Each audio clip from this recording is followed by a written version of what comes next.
ये कहानी गोरखपुर के एक खूबसूरत सी जंगल की है, जहाँ टूनी चिड़िया एक पेड़ पर अपने 4 अंडों के साथ एक घोंसले में रहती थी और अपने अंडों से बहुत प्यार करती थी। यदि चूचा बेटा निकला तो मैं इसका नाम मुन्ना रखूंगी और यदि बेटी हुई तो मैं मुन्नी कहकर पुकारूंगी। एक दिन की बात है, जंगल में हाहाकार मचा हुआ था।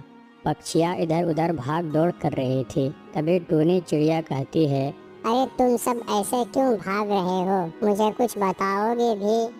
ओहो, कोई तो सुन ही नहीं रहा है। अरे मिट्ठू, ओ मिट्ठू भाई, ऐसे आखिर तुम सब कहाँ भागे जा रहे हो? मुझे कुछ बताओ तो। अरे टूनी बहन, जल्दी से अपने इस अंडों को लेकर यहाँ से भागो। यहाँ पर कोई दुष्ट गिद्ध आ गया है और वह सबों के बच्चों और अंडों को खा रहा है। तुम भी मेरे साथ जल्दी से भागो टूनी बहन।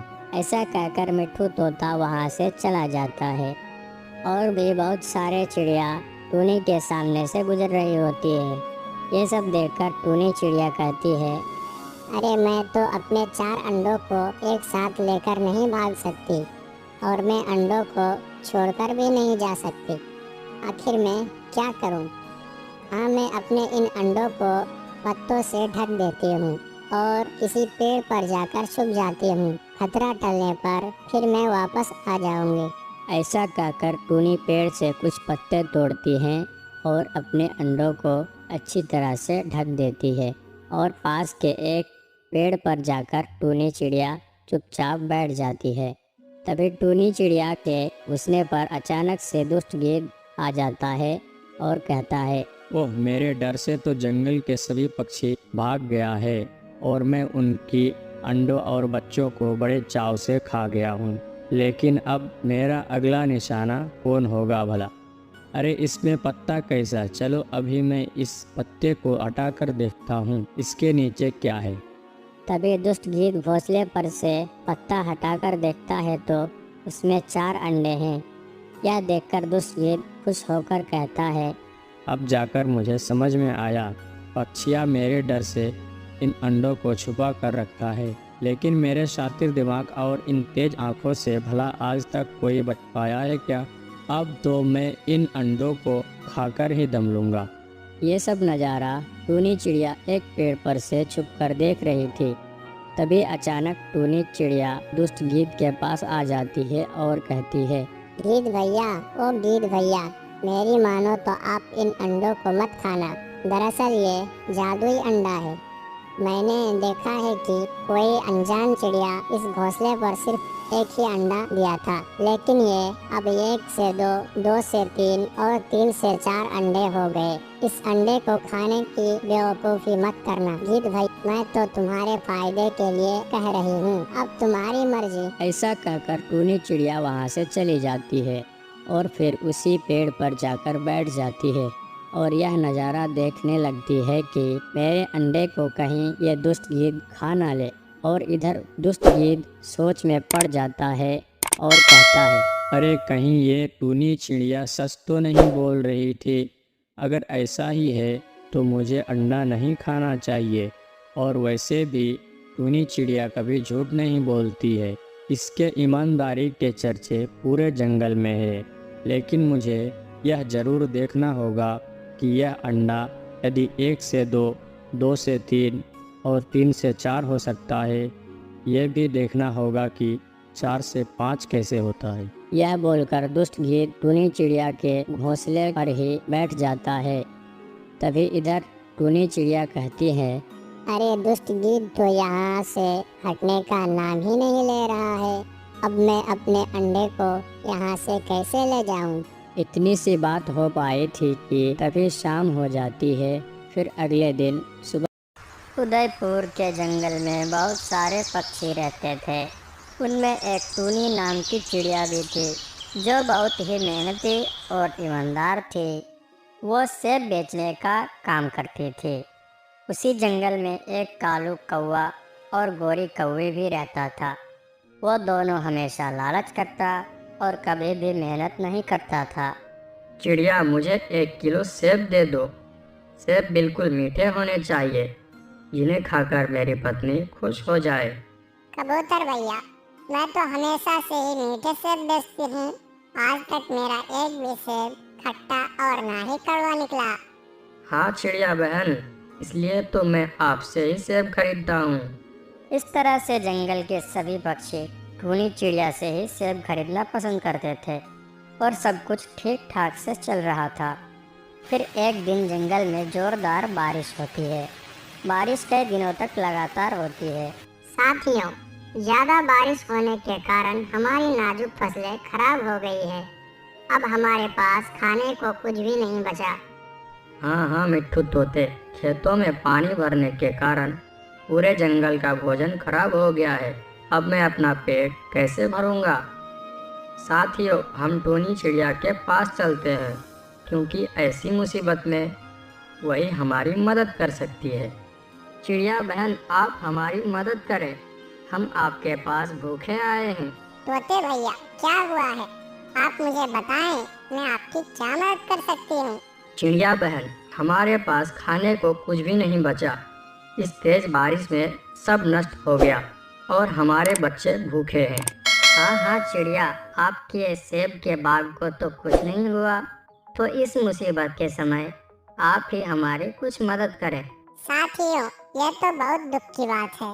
आप सबकी फसल पानी में खराब हो गई, पर आप सब चिंता न करें। तब तक आप मेरे बाग से सेब खा सकते हैं। चिड़िया बहन, आपका बहुत बहुत धन्यवाद। हमें पता था कि आप हमारी मदद जरूर करोगी, तभी तो हम आपके पास आए हैं। दोस्तों, अब चलो सेब लेने चलें। मैंने कल से कुछ भी नहीं खाया है। चिड़िया बहन, आप भी हमारे साथ चलें। नहीं नहीं तोते भैया, आप सब चले जाएं और अपने परिवार के लिए सेब लेकर जाएं। चिड़िया से बातें करने के बाद वो सभी पक्षी सेब के बाग पर चले जाते हैं और सेब तोड़ने लगते हैं। दोस्तों, चिड़िया जैसा पक्षी तो कोई दूसरा हमारे जंगल में है ही नहीं। सिर्फ एक चिड़िया ही है जो हमेशा दूसरों की मदद करती है। हाँ हाँ कबूतर भाई, आपने बिल्कुल सही कहा। अगर कोई दूसरा पक्षी होता तो कभी भी अपना सेब हमें खाने नहीं देता। फिर वह तीनों सेब लेकर अपने अपने घर चले जाते हैं।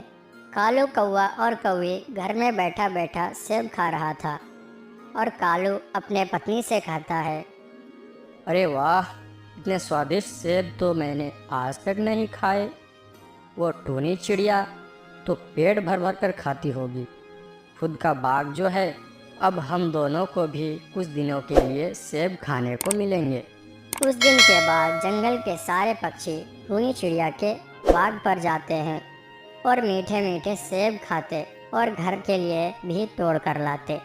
ऐसे ही कुछ समय गुजर जाता है। साथियों, अब हमें टूनी चिड़िया के बाग से सेब नहीं खाने चाहिए। हमें अपने खेती बाड़ी पर भी ध्यान देना चाहिए, क्योंकि अब हमारे खेतों से सारा जमा पानी निकल चुका है। हाँ हाँ दोस्तों, चिड़िया ने हमारी बहुत मदद की है। अब हम उसके बाग से एक भी सेब नहीं तोड़ेंगे। फिर कालू कौवा कहता है, अरे कबूतर मिट्ठू तोते, बस आज और खाने दो चिड़िया के सेब, फिर कल से सेबों को हाथ भी नहीं लगाएंगे। ठीक है कालू कौवे, सिर्फ आज के लिए हम चिड़िया के सेब खा सकते हैं। फिर उसके बाद सब अपने अपने भोजन का इंतजाम कर लेना। हाँ हाँ, मैं तो अपने भोजन का इंतजाम आज ही कर लूँगा, फिर मुझे किसी की क्या ज़रूरत। कालू भैया किस सोच में खो गए?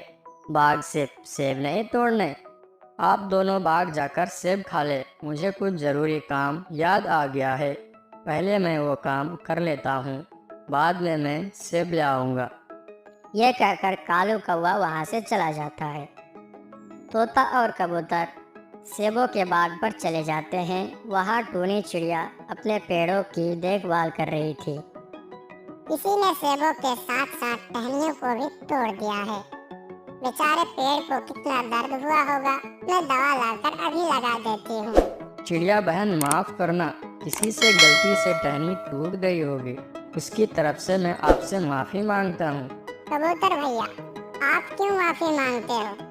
आपने थोड़ी न टहनी तोड़ी है। चिड़िया बहन, आपकी सेब खाकर जंगल के सारे पक्षी बहुत खुश हैं और आपकी बहुत तारीफ किए जा रहे हैं। वर्षा न होने के कारण जंगल में सूखे का मौसम चल रहा था, इसलिए आज सभी पक्षियों ने प्रवास करने का फैसला कर लिया था। टूनी चिड़िया, तोते, कबूतर, कालू कौवा और जंगल के सभी पक्षी अपना सफर शुरू करते हैं। वह सब अपना जंगल छोड़ने के कारण उदास तो थे, परंतु वो एक नया जंगल, एक नई दुनिया देखने जा रहे थे, इसलिए उनके दिल में इस बात की खुशी भी थी। उड़ते उड़ते वो दूसरे जंगल पहुंच जाते हैं।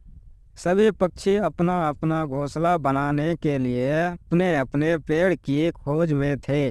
तोते ने तो अपने लिए अमरूद का पेड़ ढूंढ लिया था। कबूतर और कबूतरी ने भी एक पेड़ पर अपना घोंसला बना लिया था। अब टूनी चिड़िया की नजर एक पपीते के पेड़ पर जाती है और वो वहां जाकर बैठ जाती है। मुन्नी बेटी, यहाँ पेड़ सुरक्षित भी है और इस पर पपीते भी लगे हुए हैं। यहाँ हम आराम से गर्मियों का मौसम गुजार सकेंगे। मम्मा, मैं अपने पेड़ को पानी भी दिया करूँगी। कौवे थे तो उनके साथी, परंतु थे बहुत बुरे, टूनी को वहाँ बैठा हुआ देखकर आ जाते हैं। कालू जी, मुझे तो यही पेड़ पसंद है। नहीं नहीं गोरी बहन, इस पेड़ पर तो मैं पहले आकर बैठी हूँ। इस पर मैं अपना घर बनाऊंगी। चिड़िया, तुम्हें मेरा अच्छे से पता है, सीधे से यहाँ से चली जाओ। कहीं ऐसा ना हो कि तुम्हें मार कर यहाँ से भगाना पड़े। बेचारी चिड़िया कमजोर थी, वो कौवे से लड़ तो नहीं सकती थी, इसलिए वो चुपचाप वहाँ से अपनी बेटी को लेकर चली जाती है। टूनी चिड़िया को एक आम का पेड़ दिखाई देता है। वो पेड़ इतना हरा भरा तो ना था, परंतु फिर भी चिड़िया उस पेड़ पर जाती है। मम्मा, यह पेड़ तो सूखा हुआ है। बेटी, इस पेड़ पर किसी का घर नहीं है, इसलिए सूखा हुआ है। हम इस पेड़ पर अपना घर बनाएंगे और इसकी अच्छी से सेवा करेंगे, फिर ये पेड़ भी हरा भरा हो जाएगा। फिर वो सब अपने अपने पेड़ पर अपना अपना घर बना लेते हैं और वो सब खुशी खुशी उसी जंगल में अपना अपना जीवन बिता करते हैं।